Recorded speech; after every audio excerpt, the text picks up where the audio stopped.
సంబల్ అదో అద్భుత ఆధ్యాత్మిక నగరం. దేశంలోని హిందువులు ఒక్కసారైనా సందర్శించాలని కలలు కని తీరం.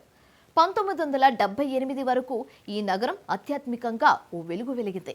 కానీ ఏం జరిగిందో ఏమో 1978 తర్వాత సంబల్ తీరే మారిపోయింది.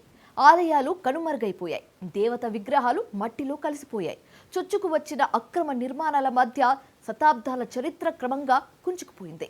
చివరికి 4 దశాబ్దాల తర్వాత బయటపడిన ఓ శివాలయం సంబల్ నాడు ఎంతో వైభవపేత నగరమో దేశం మొత్తానికి చాటి చూపింది. అక్కడ తవ్వే కొద్దీ సంబల్ వైభవం బయటపడుతూనే ఉంది. ఇక్కడే 1978లో సంబల్లో అసలు ఏం జరిగిందన్న ప్రశ్న కోట్లాది మంది హిందువుల మెదళ్లను తొలిచివేయడం మొదలుపెట్టింది. ఈ ప్రశ్నకి సమాధానం వెతకాలని డిసైడ్ అయ్యారు యోగి ఆదిత్యనాథ్. అందుకోసం 1978 నాటి సంబల్ అల్లర్ల కేసును రీఓపెన్ చేశారు.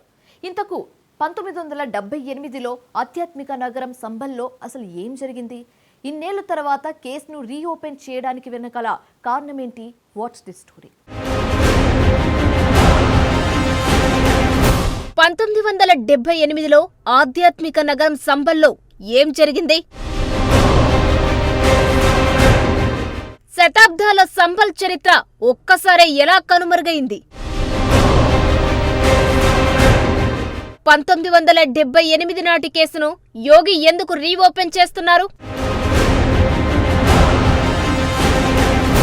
మట్టిలో శివలింగాలు తవ్వే కొద్దీ బయటపడుతున్న ఆలయాలు, ఏ మట్టి కింద ఏ విగ్రహం దాగి ఉందో, ఏ ప్రాంతంలో ఏ ఆలయం దీపారాధన కోసం ఎదురు చూస్తుందో తెలియని పరిస్థితి. 1, 2 కాదు, శతాబ్దాల ఆధ్యాత్మిక చరిత్రను 4 దశాబ్దాల పాటు మట్టి కిందే కప్పేశారు. పుట్టగొడుగుల్లా పుట్టుకొచ్చిన అక్రమ నిర్మాణాలతో వందల ఏళ్ల చరిత్రను పాతాళానికి నెట్టేశారు.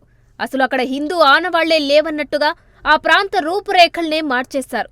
ఎవరో మునీశ్వరుడు శపించినట్టు అప్పటి వరకు ఆధ్యాత్మిక శోభతో విలసిల్లిన నగరాన్ని నామరూపాలు లేకుండా చేశారు.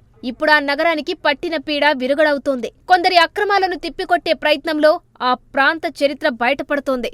శివుడి ఆజ్ఞ లేనిదే చీమైన కుట్టదు అన్నట్టుగా 47 ఏళ్ల సుదీర్ఘ విరామం తర్వాత సంబల్లో శైవాలయం బయటపడింది.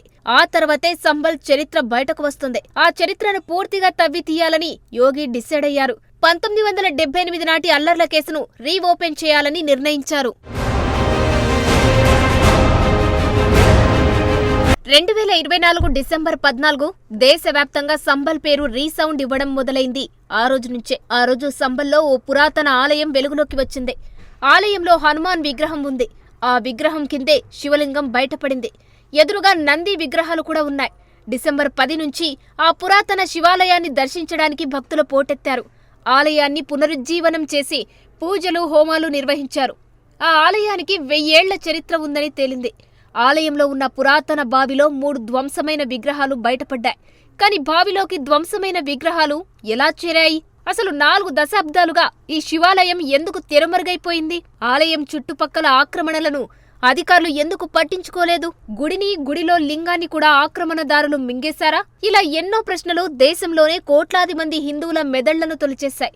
ఇప్పటికీ తొలిచేస్తూనే ఉన్నాయి. ఈ ప్రశ్నలకు సమాధానం తెలియాలి అంటే ఒక్కసారి 1978 నాటికి వెళ్లాలి.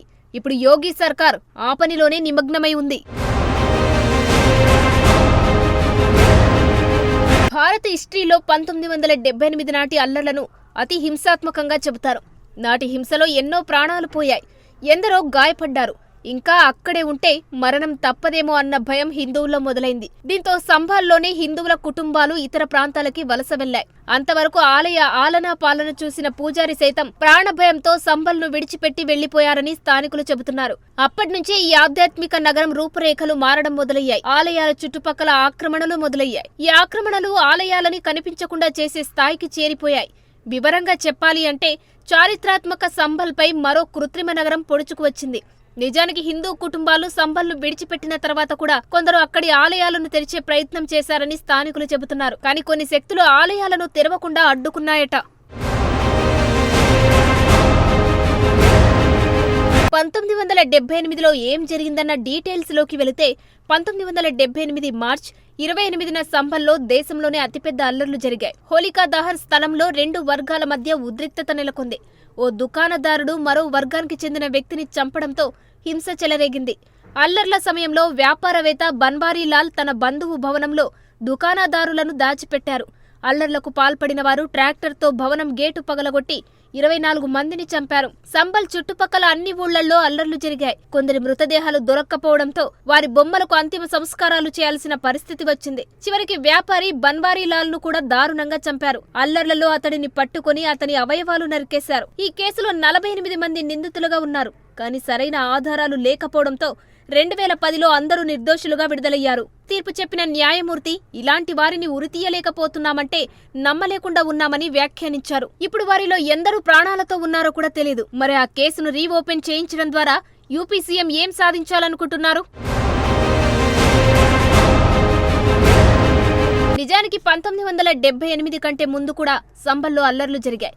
ఆ మాటకొస్తే స్వాతంత్ర్యానికి ముందు నుంచి సంబల్లో హింసాత్మక ఘటనలు జరుగుతూనే ఉన్నాయి. 1976లో 184 మంది సజీవ దహనమయ్యారు. ఆ తర్వాత జరిగిన ఘటనలో దాదాపు 209 మంది ప్రాణాలు కోల్పోయారు. ఓ నివేదిక ప్రకారం 2012-17 మధ్య రాష్ట్రంలో 815 మత ఘర్షణలు జరగ్గా అందులో 192 మంది ప్రాణాలు కోల్పోయారు. 2007-2011 మధ్య 66 మత ఘర్షణల్లో 121 మంది ప్రాణాలు పోగొట్టుకున్నారని అసెంబ్లీ సాక్షిగా యోగి ఆదిత్యనాథ్ ప్రకటించారు. వాస్తవానికి సంబాల్ చారిత్రక నగరం మాత్రమే కాదు, ఆధ్యాత్మిక పురాతన విశ్వాసాలతో నిండిన నగరం.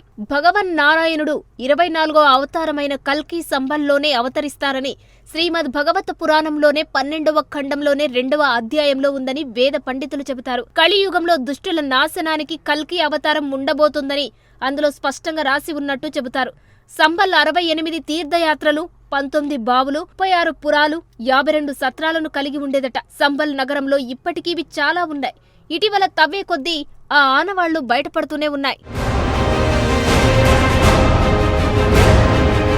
రామజన్మభూమి వివాదం పరిష్కారమైనప్పటి నుంచి దేశంలో ప్రార్థనా స్థలాల వివాదాలు అధికమయ్యాయి. ప్రార్థనా స్థలాల పరిరక్షణ చట్టం అమల్లో ఉన్నా వివాదం కాస్త పెరిగి పెద్దదై ఘర్షణగా మారుతుంది. ఇప్పటికీ వారణాసిలో కాశీ విశ్వనాథ్ జ్ఞానవాపి ఆలయ మసీదు వివాదం పరిష్కారం కోసం ఎంతో కాలంగా కోర్టులో పోరాటం జరుగుతుంది. మరోవైపు మధురలోని కృష్ణ జన్మభూమి షాహీ ఈద్గా మసీదు వివాదంపై కూడా కోర్టు కేసు నడుస్తోంది. ఈ తరుణంలోనే యూపీలోని సంబల్లో ఉన్న షాహీ జమా మసీదు వ్యవహారం కూడా తెరపైకి వచ్చింది. సరిగ్గా ఇలాంటి సమయంలోనే సంబల్ చరిత్రను తవ్వి తీయాలని యోగి డిసైడ్ అయ్యారు. సంబల్కు ఈ గతి పట్టించిన వారిని ఎట్టి పరిస్థితులలో శిక్షించాలని నిర్ణయించారు. అందులో భాగంగానే 1978 నాటి అల్లర్ల కేసును రీఓపెన్ చేయిస్తున్నారు. వారంలోపు దర్యాప్తు ముగించి రిపోర్ట్ ఇవ్వాలని ఎస్పీని ఆదేశించారు. యూపీ ఎమ్మెల్సీ శ్రీ చంద్రశర్మ డిమాండ్తో ప్రభుత్వం ఈ అనుమతులు ఇచ్చింది. అయితే ఈ కేసును రీఓపెన్ చేసి మళ్లీ విచారించడం ద్వారా నిందితులను శిక్షించడం ఒక్కటే యూపీ సీఎం లక్ష్యం కాదు, సంబల్కు పునర్వైభవం తీసుకురావడం కూడా. కానీ ప్రార్థనా స్థలాల చట్టం అమల్లో ఉండగా ఇది ఎలా సాధ్యం? సెప్టెంబర్ 1991లో భారతదేశంలో ప్రార్థనా స్థలాల చట్టం రూపుదిద్దుకుంది. ఈ చట్టం ప్రకారం 1947 ఆగస్టు 15న ఉన్న ప్రార్థనా స్థలాలు ఏవైనా వాటి స్థితి అలాగే ఉంటుంది. అయితే కేవలం అయోధ్యలోనే వివాదాస్పద నిర్మాణం అంశంలో మాత్రం ఈ చట్టం వర్తించదని పేర్కొన్నారు. ఎందుకంటే అప్పటికే అయోధ్య కేసు కోర్టు పరిధిలో ఉంది. సంబల్ విషయంలో కూడా 1947 నుంచే వివాదం ఉందని రుజువు చేయడం, 1978 నాటి కేసును రీఓపెన్ చేయడం వెనుక వ్యూహం కావచ్చనే చర్చ జరుగుతుంది. అప్పటికీ సంబల్ వ్యవహారం కోర్టులో లేకపోయినా నాటి దారుణ పరిస్థితులను వివరించే ప్రయత్నం చేయొచ్చు. అలాగే 1978లో అల్లర్లకు పాల్పడింది ఎవరు? రాజకీయ ఒత్తిళ్లతో పేర్లు వెల్లడించని వ్యక్తులు ఎవరు? స్వస్థలాన్ని వదిలి వెళ్లిన వారెందరో గుర్తించడమే రీఓపెన్ ఉద్దేశంగా తెలుస్తోంది. ప్రార్థన స్థలాల చట్టం 1991కు ఉన్న రాజ్యాంగ బద్ధతపై ఇప్పటికే సుప్రీంకోర్టు విచారిస్తోంది. ప్రార్థనా స్థలాల చట్టం రాజ్యాంగ బద్ధత కేసులో అఫిడవిట్ దాఖలు చేసేందుకు సమయం కావాలని కేంద్ర ప్రభుత్వం కోరగా అందుకు అంగీకరించింది. ఈలోగా ఈ రిపోర్టు కూడా సిద్ధమైతే సంబల్ను తిరిగి చారిత్రక నగరంగా తీర్చిదిద్దడానికి అవకాశం దొరుకుతుంది. ఇది అంత సులువుగా జరిగేది కాకపోయినా ప్రయత్నలోపం ఉండకూడదన్నది యోగి ఆలోచనగా కనిపిస్తోంది.